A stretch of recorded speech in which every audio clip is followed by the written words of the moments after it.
développement durable, on est dans un domaine d'activité qui est la gestion des déchets, le nettoyage urbain, donc on est très proche de ça. On a quand même une grosse activité avec les manifestations en termes de gestion de déchets, de nettoyage. C'est vrai que les gobelets consignés, c'était la logique un peu naturelle. Les gobelets consignés diminuent considérablement la quantité de déchets, et de déchets à transporter et de déchets à nettoyer.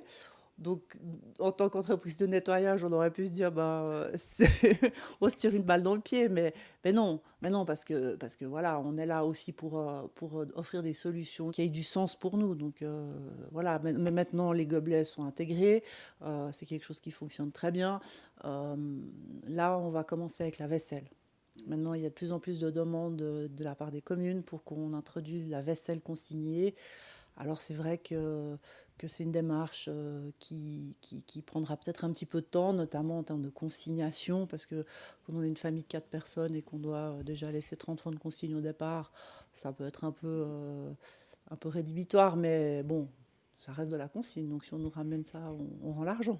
D'une manière générale, on est quand même plutôt gâtés, malgré tout, encore en Suisse.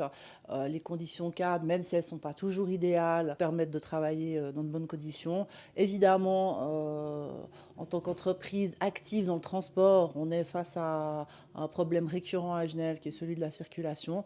C'est sûr que sur une journée de travail d'un camion, quand on passe 2 heures dans un bouchon, c'est quand même du manque à gagner au final pour l'entreprise. La concurrence, elle est rude, elle est de plus en plus rude, elle vient aussi de plus loin. On arrive quand même à mettre en avant toutes les mesures qu'on prend au sein de l'entreprise pour faire en sorte que nos employés, déjà dans un premier temps, soient des employés heureux, qui travaillent, qui ne soient pas mis non plus sous pression en permanence.